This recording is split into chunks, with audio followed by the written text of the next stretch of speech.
Terpujilah Sang Buddha, Namo Buddhaya. Dalam video kali ini, kita akan membahas tentang hambatan-hambatan dalam meditasi Anda. Ketika berbicara tentang meditasi, salah satu hal mendasar dan paling penting yang menjadi fokus adalah untuk menjadi sadar dan fokus serta berkonsentrasi. Namun, ketika kita melaksanakan meditasi secara praktis, ada beberapa rintangan yang kita hadapi selama proses ini. Ini adalah jenis pikiran yang muncul di dalam pikiran Anda dan membuat Anda terhalang dari konsentrasi, fokus, ketenangan, dan yang paling penting, semangat meditasi Anda. Jadi, kita perlu memahami tentang pikiran-pikiran ini dan belajar bagaimana menjauhkan diri dari pikiran-pikiran yang merugikan dan merusak untuk meditasi. Guru besar kita, Sang Buddha, mengajarkan kepada kita bahwa ada 5 rintangan dalam meditasi. Ini sebenarnya adalah jenis pikiran, bukan hal-hal eksternal yang mengganggu konsentrasi dan fokus meditasi Anda. Semua hal ini dihasilkan di dalam pikiran Anda. Karena mereka adalah pikiran, kita dapat mengendalikannya.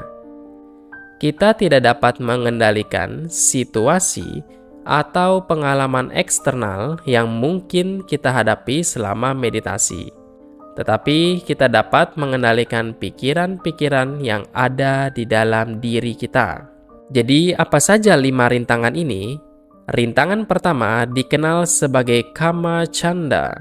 Kama canda berarti keinginan sensual. Sebagai contoh, ketika Anda sedang meditasi, terkadang pikiran kita melayang pada pikiran yang terkait dengan pengalaman bernafsu. Mungkin itu adalah pengalaman menyantap makanan lezat atau memikirkan film bagus yang ditonton minggu lalu. Jika pikiran kita melayang pada pikiran bernafsu seperti ini, konsentrasi kita biasanya terganggu dan kita kehilangan fokus dalam meditasi. Pikiran bernafsu atau keinginan sensual ini adalah rintangan bagi meditasi kita. Itu adalah rintangan pertama.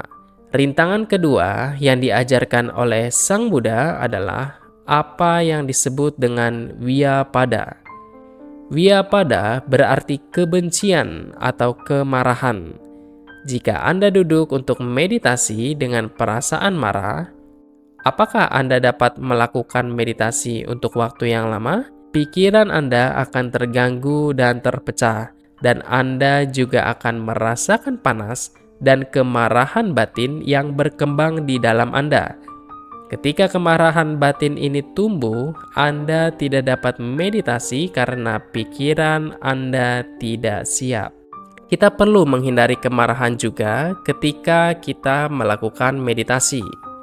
Nomor 3, Sang Buddha menyebutkan tinamida. Ini adalah salah satu rintangan yang paling umum muncul selama meditasi bagi kebanyakan orang. Apa itu?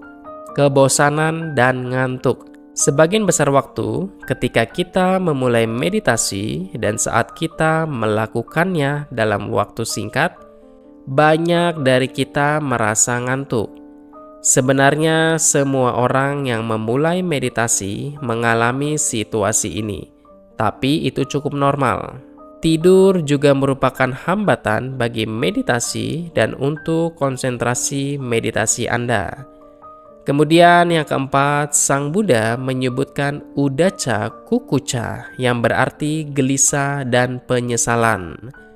Gelisah dan penyesalan adalah kondisi batin yang berarti ketika Anda menyesali sesuatu yang telah terjadi di masa lalu, biasanya apa yang terjadi pada pikiran Anda adalah pikiran yang terpecah-pecah, pikiran yang gelisah. Jika Anda terus-menerus memikirkan dan menyesali hal-hal yang terjadi di masa lalu saat Anda sedang bermeditasi, maka Anda kehilangan fokus. Anda keluar dari meditasi. Jadi, itu juga merupakan hambatan bagi meditasi. Dan yang kelima, Sang Buddha menyebutkan keraguan atau wicikica. Keraguan, skeptisisme adalah hambatan untuk meditasi Anda. Itu berarti jika Anda terus-menerus meragukan diri sendiri, apakah saya melakukannya dengan benar atau tidak? Apakah saya melakukan dengan benar? Apakah saya berada di bagian meditasi yang benar? Jika Anda meragukan diri sendiri selama meditasi, Anda tidak dapat meditasi untuk waktu yang lama. Karena Anda tidak menemukan antusiasme atau kegembiraan dari meditasi. Ini adalah 5 hambatan untuk meditasi kita. Kamacanda atau keinginan sensual, Vyapada atau kemarahan, Tinamida atau kemalasan dan rasa ngantuk, Udacakukuca atau kegelisahan dan penyesalan, serta Wicikica atau keraguan. Jika Anda dapat menjauhi 5 pikiran yang menyebabkan hambatan ini selama meditasi, meditasi Anda akan menjadi lebih damai dan lebih menenangkan. Bagaimana kita dapat menghentikan kelima pikiran penyebab hambatan ini? Sang Buddha mengajarkan kepada kita sebagai langkah pertama, jika Anda ingin menjauhi kelima hambatan ini, Anda perlu menyadari pikiran Anda. Anda perlu memiliki kesadaran tentang pikiran Anda. Ini seperti gerbang pikiran Anda, dan di depan gerbang itu ada penjaga gerbang. Jadi, apa pekerjaan penjaga gerbang? Dia bertanggung jawab atas orang-orang yang melewati gerbang atau keluar dari gerbang. Jika penjaga gerbang memantau orang-orang yang masuk dan keluar, dia bisa mendeteksi siapa yang merupakan orang baik dan siapa yang merupakan orang jahat.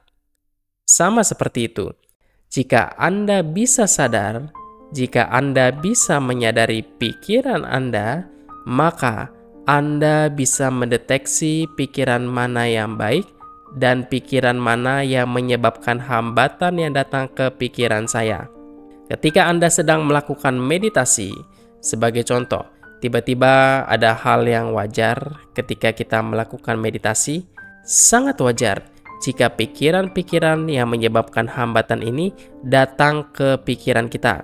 Yang perlu kita lakukan adalah mendeteksi pikiran-pikiran ini. Sebagai contoh, jika pikiran nafsu datang ke pikiran Anda, maka Anda harus tahu ini adalah pikiran nafsu. Kemudian Anda perlu menggunakan kebijaksanaan Anda. Ini bukanlah sesuatu yang seharusnya saya pikirkan sekarang. Sekarang saya sedang melakukan meditasi. Ketika Anda sadar dan mendeteksi pikiran-pikiran tersebut, besar kemungkinan pikiran itu akan memudar dari pikiran Anda karena Anda menyadarinya. Sebagian besar pikiran yang menyebabkan hambatan ini muncul karena ketidaksadaran kita terhadap pikiran kita. Sebagai langkah awal, Anda perlu mendeteksi pikiran-pikiran ini dan selalu mengingatkan diri sendiri bahwa ini bukanlah meditasi dan ini bukanlah hal yang seharusnya saya pikirkan sekarang. Kemudian Anda perlu membawa kembali pikiran yang terpecah dan tidak terfokus ke dalam meditasi. Saat Anda melakukan meditasi untuk beberapa waktu, apa yang akan terjadi lagi? Alam pikiran mengembara di sekitar 5 pikiran ini. Oleh karena itu, setiap kali Anda menyadari pikiran-pikiran tersebut, bawa kembali pikiran yang terpecah Anda ke dalam meditasi. Jika Anda terus melakukan ini, akan ada suatu hari di mana Anda terbiasa berada dalam meditasi. Pikiran Anda terbiasa berada dalam meditasi daripada mengembara di sekitar 5 pikiran tadi. Karena meditasi lebih tenang daripada 5 pikiran tersebut. Biasanya, kita mengejar pikiran-pikiran ini karena kita menemukan beberapa kenikmatan dan kesenangan dalam pikiran-pikiran tersebut.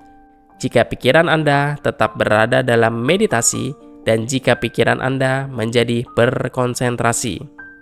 Oleh karena itu, Anda perlu memiliki keinginan besar untuk berada dalam meditasi. bukan masuk ke dalam 5 pikiran ini. Jadi ini adalah hambatan yang mengganggu meditasi dan mengganggu konsentrasi Anda dalam meditasi. Anda perlu sadar dan menjauh dari pikiran-pikiran ini saat melakukan meditasi. Jika Anda dapat menjauhi 5 pikiran ini, maka Anda akan memiliki meditasi yang indah, damai, dan lebih menyenangkan di dalam kehidupan Anda. Hindari 5 pikiran ini dan lebih keras dan nikmati meditasi yang damai serta penuh ketenangan di dalam kehidupan Anda. Itulah Bapak Ibu, saudara-saudari sekalian. Semoga apa yang saya sampaikan bisa memberikan pemahaman. Semoga kita dapat merealisasi kebebasan sejati. Sabe sata bawantu sukitata, semoga semua makhluk berbahagia.